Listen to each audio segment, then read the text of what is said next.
Hi guys, and today is Friday. Samahan nyo nga pala ako sa araw na ito.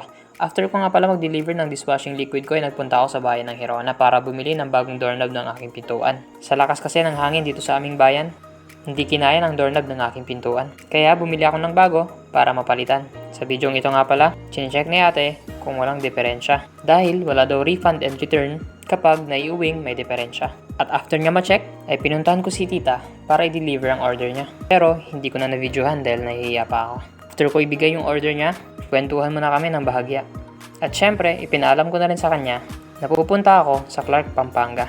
At tinanong ko kung meron ba siyang ipapadala. After namin mag-usap ni tita, ay umalis na ako agad para magpagupit.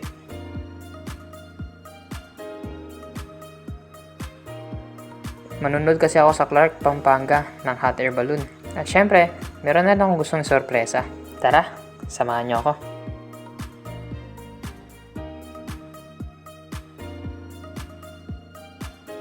After ko nga pala magpagupit na nanghalian muna ako. At saktong, nakachat ko yung kaklase ko nung senior high ako. At umorder siya sa akin ng pastillas. Nang maibigay ko na sa kanya, ay dali-dali na akong umuwi. Pero bago ang lahat, dumaan muna ako sa flower shop. Bumili ako ng paborito niyang bulaklak.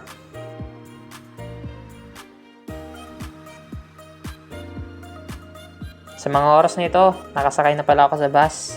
Bago nga pala ako umalis sa aking bahay, ang intention ko talaga ay gumala at manood lang sa Clark. Pero sa hindi ko may paliwanag na dahilan, ay gumana ang kalikutan ng aking isipan. Bulaklak lang sana ang aking dadalhin. Pero dahil sa aking kabaliwan, napag-isipan kong magdala ng aking paninda. Sa mga oras na to, sobrang kaba ko. Hindi dahil sa isang tao, kundi dahil sa pag-aalalang kaya ko bang humarap sa mga taong di ko kilala. Pero ganun pa man, ipinagpatuloy ko pa rin ang aking kabaliwan. Tara, samahan niyo ako.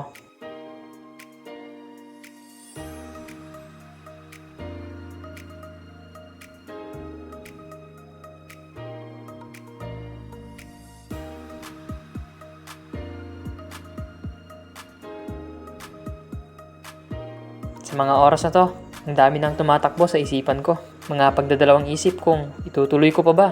Iba rin yung kaba na aking nadarama habang ang aking sinasakyan ay palayo ng palayo sa aking pinanggalingan at palapit ng palapit sa lugar na wala akong kaalam-alam. Hindi ko rin alam kung ano ang aking kahihinatnan. Kung kaya ko bang gawin ang tumatakbo sa aking isipan. Sa mga oras na to, parang merong 1,000 kabayo na nasa loob ng dibdib ko. Na tipong nag-uunahan at naghahabulan. Nagpapaligsahan, kasabay ng mga katanungan na saan ako dadalhin ng aking kahibangan. Bagamat sa sarili nag-aalinlangan, ay nagpatuloy pa rin ako sa kabila ng aking agam-agam. Samahan niyo ako sa journey kong ito.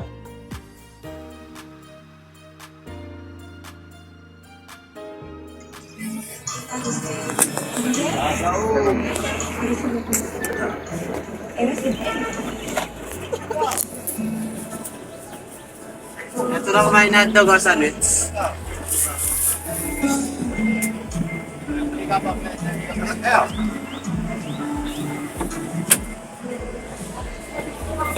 Malaki! Kanalo! Kompra ka na! Oo! Dalawa lang tayo! Saan galing yan? Agro-roaming ka ata? Thank you po. Here I am. Inbox daw. Dito na ako.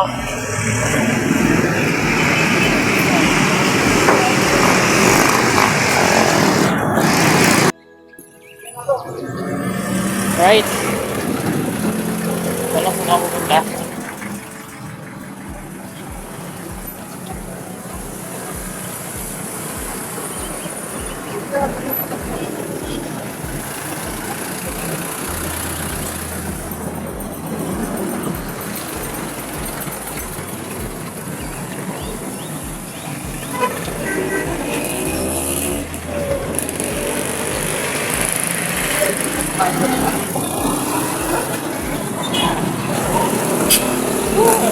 We are in this place.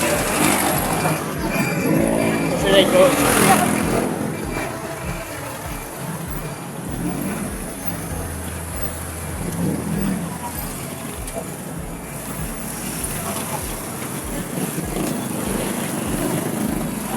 Kaya pwede po magtanong, saan po dito yung sakayan papuntang main gate? Kabila po. Thank you po.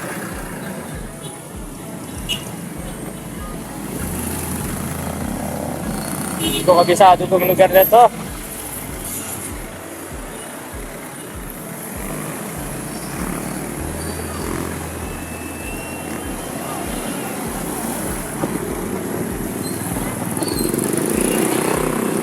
Center, Castro.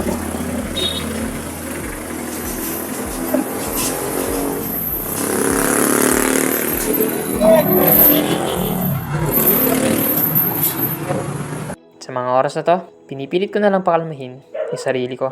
Pinipilit ko na lang sabihin ang mga positibong maaaring mangyari sa journey kong ito. Kaya kahit ako'y puno ng pag-aalinlangan, ay itinuloy ko pa rin kung ano ang tinatakbo ng aking isipan.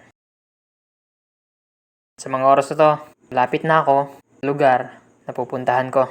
Ibang laman ng puso ko sa mga oras na to, kundi ang kaba. Puso ko'y punong-puno ng kaba, para bang mga kabayong gusto nang kumawala.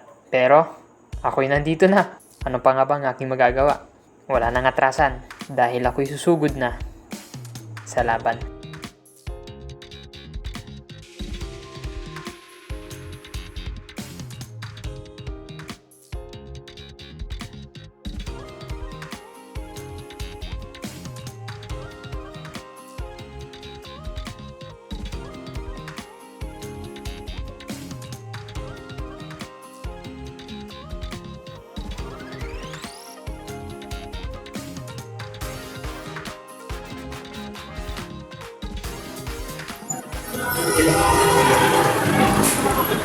So, dito na tayo sa Clark.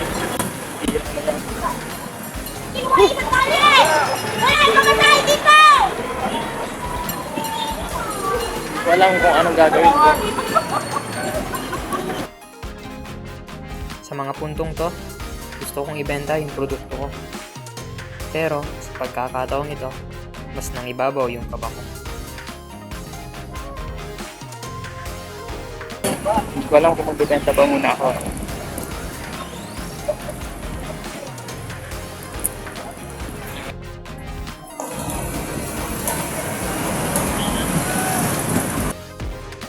Maganda sana ang pagkakataon nito para maibenta ko ang aking produkto. At isa pa, yung oras na target ko makakapunta ako sa pupuntahan ko ay malapit na maubos. Excuse me po, pwede po magtanong? Saan po dito yung sakayan papuntang Clark Parade Ground?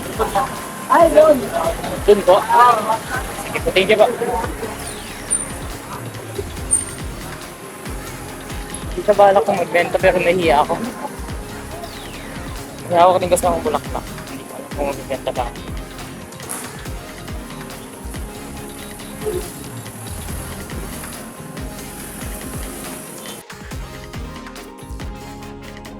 Yung hawak ko nga palang bulaklak ay para sa taong susurpresahin ko. Sa totoo lang, hindi niya alam na pupunta ako dito. Pero syempre, bago ako nagpunta rito, nagpaalam muna ako kay tita. Para at least alam niya. Pwede magtanong? Saan po yung sakayan po ng papuntang Clark Parade Ground? Yung kabila, palit daw. Kabila po. Thank you po.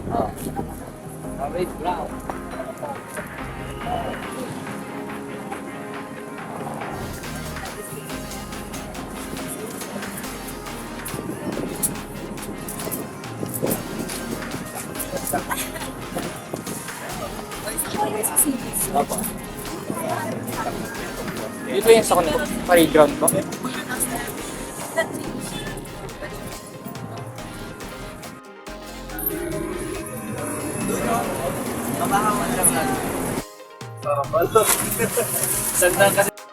Kung gusto nyong malaman ang lahat ng kaganapan sa aking pinuntahan, antayin nyo na lang na ma-upload ko yung part 2.